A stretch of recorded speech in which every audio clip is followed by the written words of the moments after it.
Good evening and welcome to News Tonight on Rajya Sabha TV. I'm Tina Jha. Before we begin the bulletin, Rajya Sabha TV appeals to all its viewers to stay safe from the Covid-19 pandemic.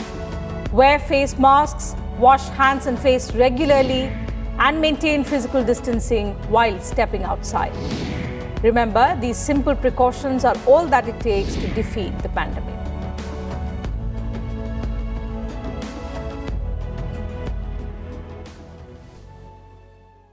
And now let's get you the headlines.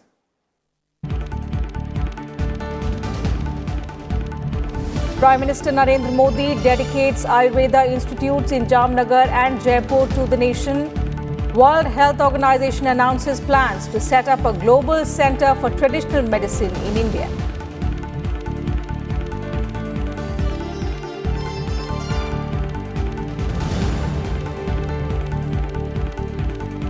Government announces calamity assistance of over 4,000 crore rupees for 6 states. West Bengal gets maximum amount of over 2,700 crore rupees to recover from the devastation caused by cyclone Amphan.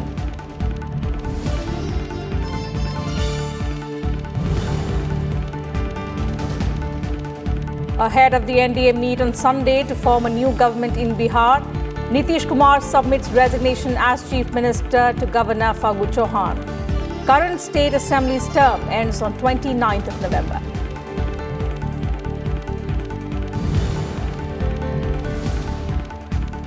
Active COVID cases fall below 5 lakh for the third day in a row.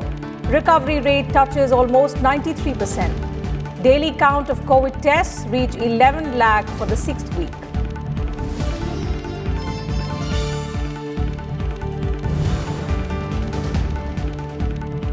President, Vice President and the Prime Minister greet the nation on the eve of Diwali.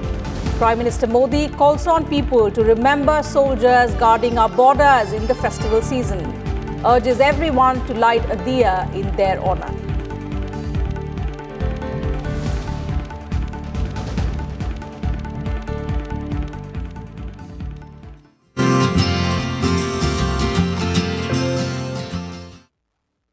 The Deepotsav celebrations began on Friday in the holy city of Ayodhya in Uttar Pradesh.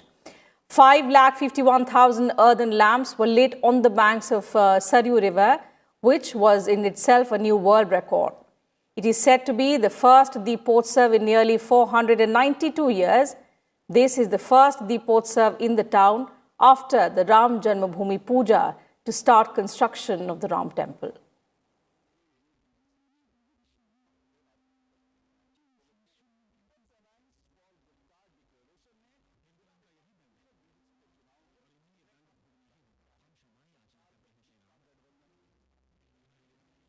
Chief Minister Yogi Adityanath inaugurated the Deepotsav by lighting the first lamp.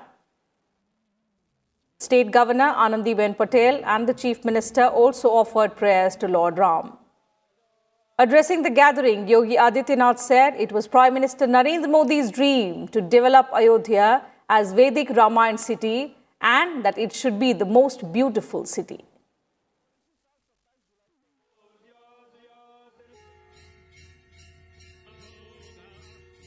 देशवासियों को और पूरी दुनिया के अंदर भारत भक्तों को जो वर्षों से तमन्ना थी और जीवन के लिए जिन्होंने अपना पूरा जीवन समर्पित कर दिया था, कई पीढ़ियां खप गई, मिट गई और सबके मन में एक ही तमन्ना थी कि हम अपने आराध्य भगवान श्री राम के भव्य मंदिर के निर्माण कार्य को अपनी आंखों से एक बार देख लेते तो हमारा जन्म और जीवन धन्य हो जाता।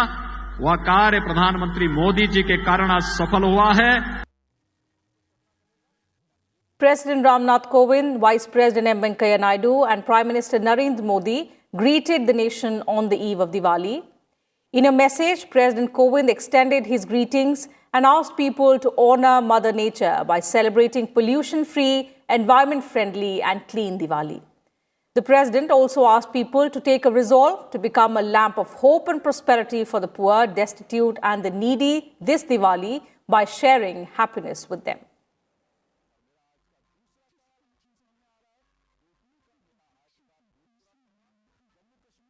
Vice President M. Venkaiah Naidu also greeted the nation on the eve of Diwali. He urged citizens to celebrate Deepavali by adhering to COVID health and hygiene protocols.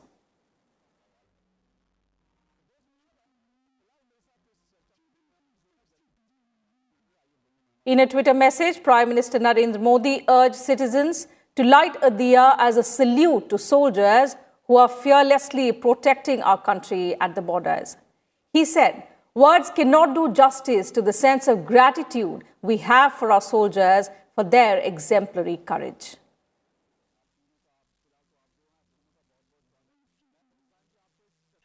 साथियों, हमें अपने उन जाबाज सैनिकों को भी याद रखना है जो इन त्योहारों में भी सीमाओं पर डटे हैं, भारत माता की सेवा और सुरक्षा कर रहे हैं। हमें उनको याद करके ही अपने त्योहार मनाने हैं। हमें घर में एक दिया भारत माता के इन वीर बेटे बेटियों के सम्मान में भी जलाना है। मैं अपने वीर जवानों से भी कहना चाहता हूं कि आप भले ही सीमा पर हैं, लेकिन पूरा देश आपके साथ है, आपके लिए कामना कर रहा है। मैं उन परिवारों के त्याग को भी नमन करता हूं जिनके बेटे बेटियां आज सरहद पर है। हर वो व्यक्ति जो देश से जुड़ी किसी न किसी जिम्मेदारी की वजह से अपने घर पर नहीं है, अपने परिवार से दूर है, मैं हृदय से उसका आभार प्रकट करता हूं। Australian Prime Minister Scott Morrison also extended Diwali greetings to Indians across the globe. He said the festival's message carries a special significance this year as the world is responding to the Covid-19 pandemic. Happy Diwali, everyone. This is a special time for the many Hindus, Sikhs, Jains and Buddhists who call Australia home, and for hundreds of millions of more all around the world. At the time of the new moon, on the darkest day of the month, Diwali carries a powerful message of light dispelling darkness. Most years, we often think of this as something theoretical, a concept, rather than something that is lived or experienced. But this year, Diwali's message has a special significance as we respond to COVID-19. We're looking for that light amongst what has been a very dark year. Canadian Prime Minister Justin Trudeau also extended greetings on the eve of Diwali. He said that the festival reminds everyone that truth, light and goodness will always prevail. He also participated in a virtual Diwali celebration.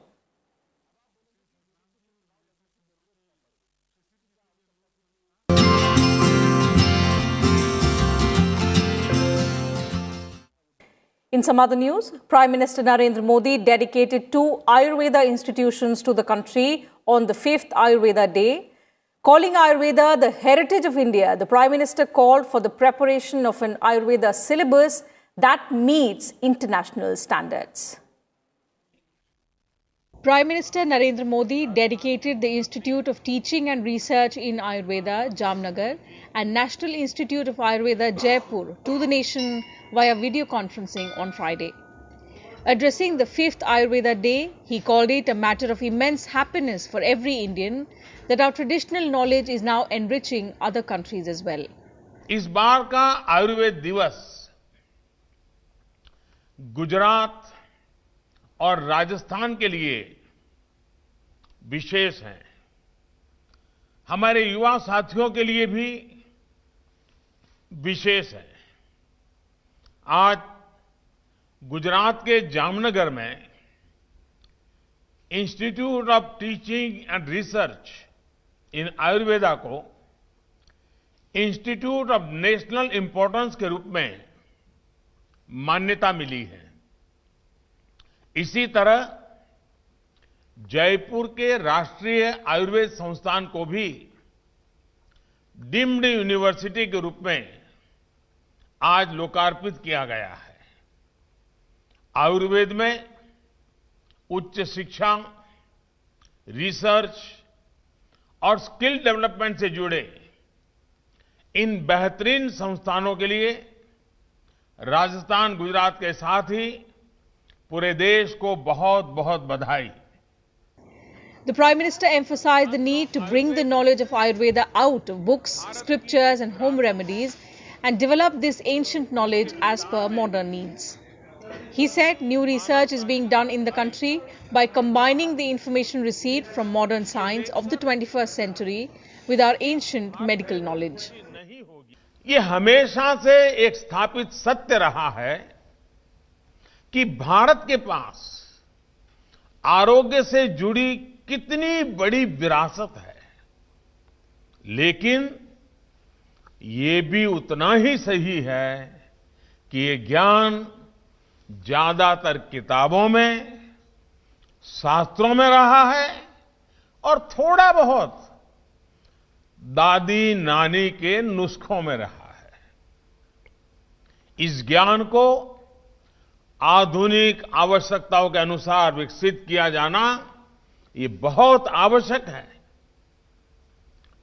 इसलिए देश में अब पहली बार हमारे पुरातन चिकित्सा वाला ज्ञान जो है, उस ज्ञान विज्ञान को 21वीं सदी के आधुनिक विज्ञान से मिली जानकारी के साथ भी उसको जोड़ा जा रहा है, इंटीग्रेट किया जा रहा है, नई रिसर्च की जा रही है।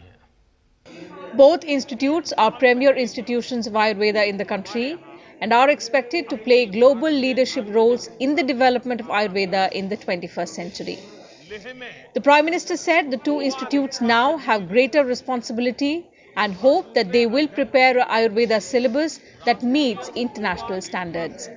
देश के प्रीमियम आयुर्वेदिक संस्थान होने के कारण अब आप सब पर ऐसे पाठ्यक्रम तैयार करने की जिम्मेदारी है जो इंटरनेशनल प्रैक्टिसेस के अनुकूल और वैज्ञानिक मानकों के अनुरूप हो। मैं शिक्षा मंत्रालय और यूजीसी को भी आग्रह से कहूंगा कि आयुर्भौतिकी और आयुर रसायन शास्त्र जैसे विषयों को लेकर नई संभावनाओं के साथ काम किया जाए। इससे रिसर्च को ज्यादा से ज्यादा बढ़ावा देने के लिए इंटीग्रेटेड डॉक्टरल और पोस्ट डॉक्टरल करिकुलम बनाने के लिए काम किया जा सकता है। The Prime Minister called it a matter of pride that the World Health Organization selected India to set up its Global Center for Traditional Medicine.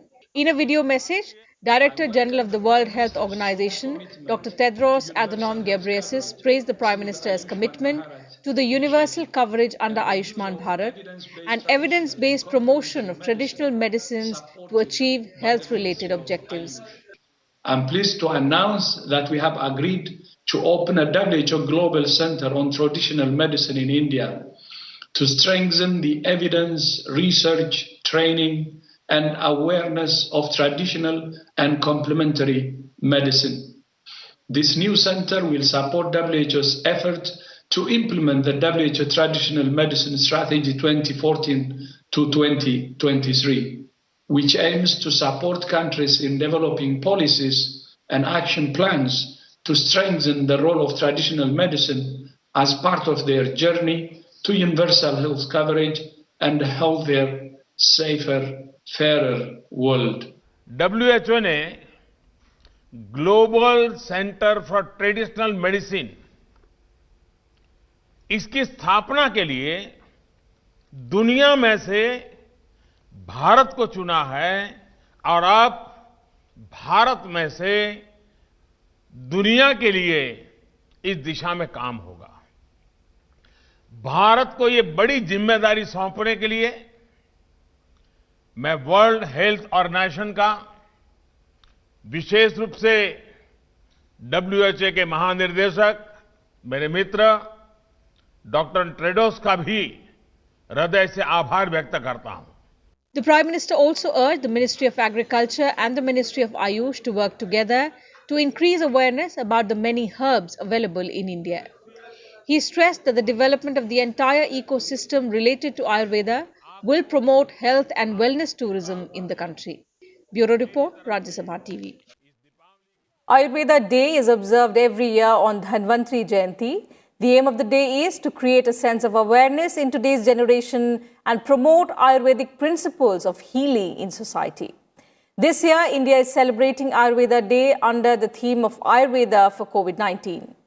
The practice of observing Ayurveda Day was started by the Union Ministry of Ayush in the year 2016. Dhanmantri Jayanti was preferred for the celebration of Ayurveda Day to nationalize this system of medicine and to make it global. Dhanmantri Jayanti, the birthday of Lord Dhanmantri, is celebrated on the 13th lunar day in Ashwini month. It is believed that on this day, Lord Dhanmantri emerged with the Amrit Kalash. Lord Dhanmantri is an avatar of Lord Vishnu. He appears in the Vedas and Puranas as the physician of the gods and also the god of Ayurvedic medicine.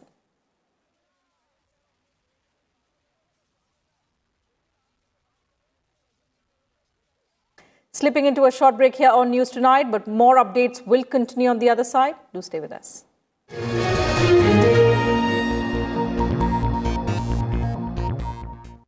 Watch The Big Picture with me, Frank Rausen Pereira, at 9:30 p.m. Defeat coronavirus. Let us always remember, wear a mask. Wash hands.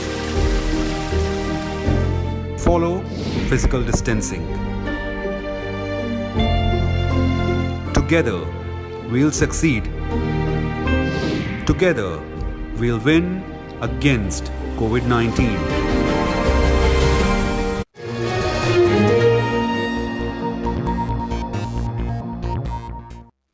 Welcome back. You're watching News Tonight. News now from Bihar. The National Democratic Alliance partners will meet formally in Patna on the 15th of November to decide the next chief minister of the state. This was decided at a meeting of the leaders of 4 NDA constituents in Bihar, which is the JDU, the BJP, the Hindustani Awam Morcha and the Vikashsheel Insan Party at the residence of Chief Minister Nitish Kumar on Friday. The meeting will discuss the formation of a new government in the state. It was also the first meeting of the NDA after the Bihar Assembly elections results were announced. 15 तारीख को 12:30 बजे दिन में हम लोग संयुक्त बैठक करेंगे विधायक मंडल दल की। सभी एक साथ बैठेंगे, चारों दलों के लोग, और उसी में जो भी निर्णय आगे का लेना है वो सब निर्णय लेंगे। The meeting was attended by BJP State Unit President Sanjay Jaiswal, Union Minister Nityanand Rai and Senior BJP Leader Sushil Kumar Modi.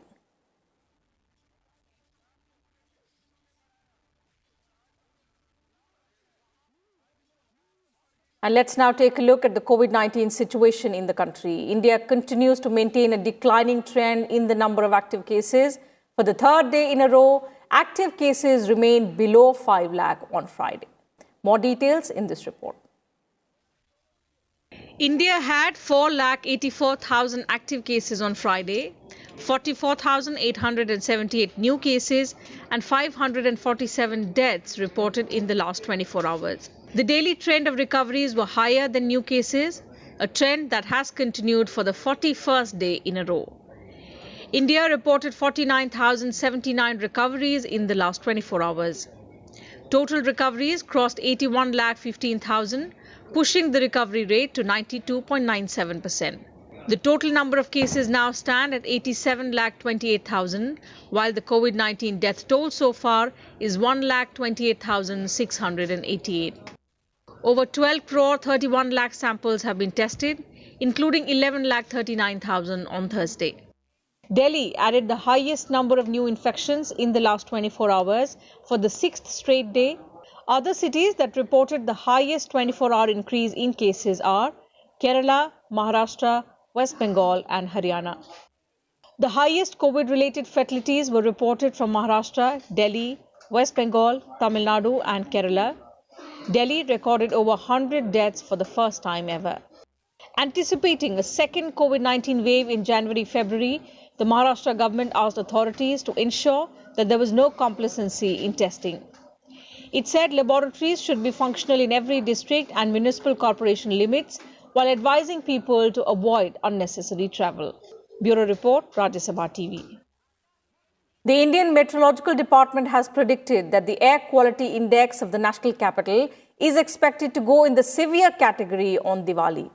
Delhi recorded an air quality index, that's AQI, of 330 at 9 a.m. on Friday.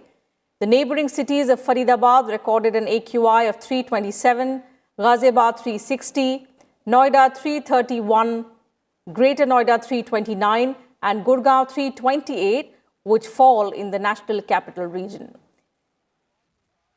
The IMD said a fresh western disturbance is likely to increase wind speed and improve the air quality in the Delhi NCR region post-Diwali. In a bid to prevent the COVID-19 pandemic from worsening owing to poor air quality, the National Green Tribunal has banned the sale and use of firecrackers in the national capital region from midnight of 9th November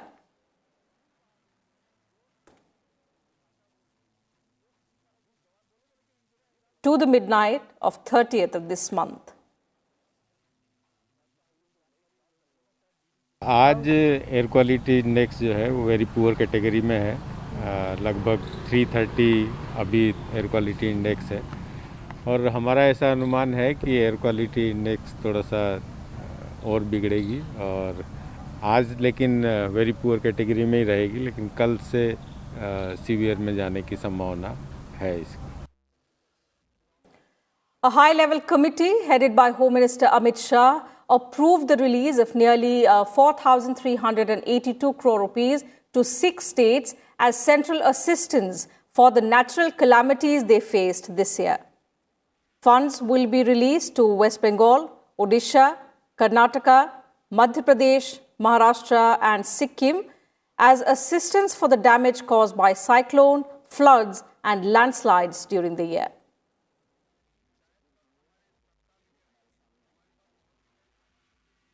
For Cyclone Amphan, 2,707 crore rupees has been approved for West Bengal and 128.23 crore rupees for Odisha.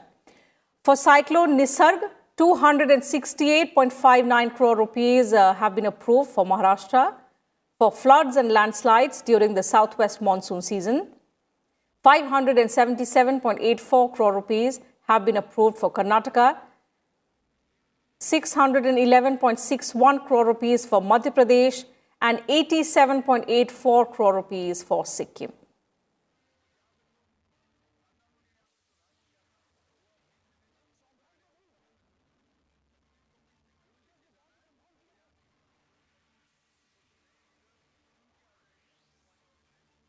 In some international news now, nearly a week after the US presidential elections, China on Friday congratulated US President-elect Joe Biden, saying Beijing respects the choice of the American people.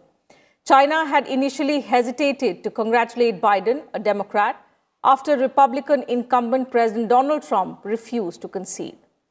On Monday, the Chinese Foreign Ministry spokesperson declined to congratulate Biden on his victory, saying the outcome of the American election should be determined by the country's laws and procedures.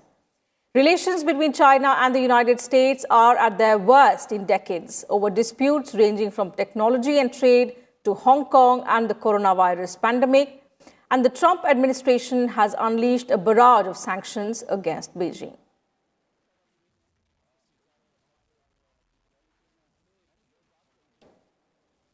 And the Trump administration on Thursday issued an executive order prohibiting U.S. investments in 31 Chinese firms owned or controlled by the Chinese military.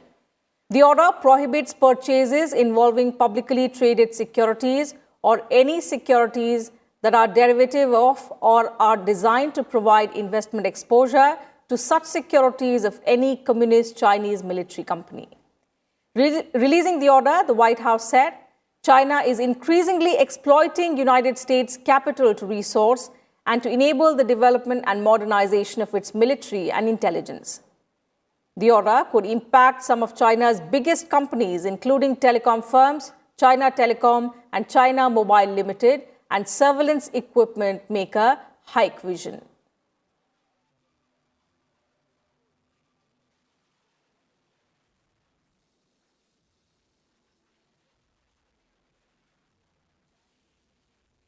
Well, we at Rajya Sabha TV appeal to all our viewers to stay safe from the COVID-19 pandemic. Wear face masks, wash hands and face regularly, and maintain physical distancing while stepping outside. Remember, these simple precautions are all that it takes to defeat the pandemic.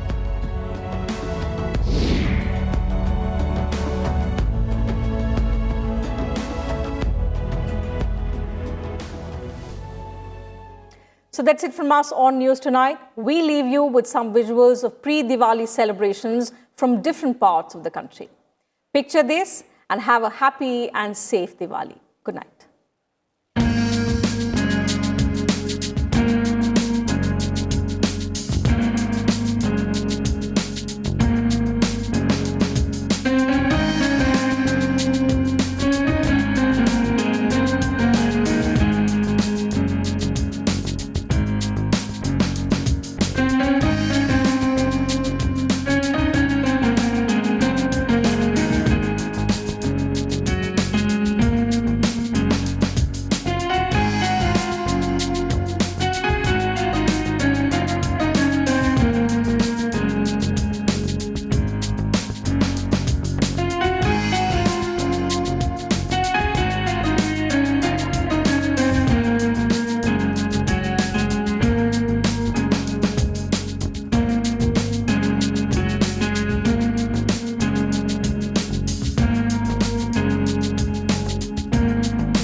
$5 million subscribers.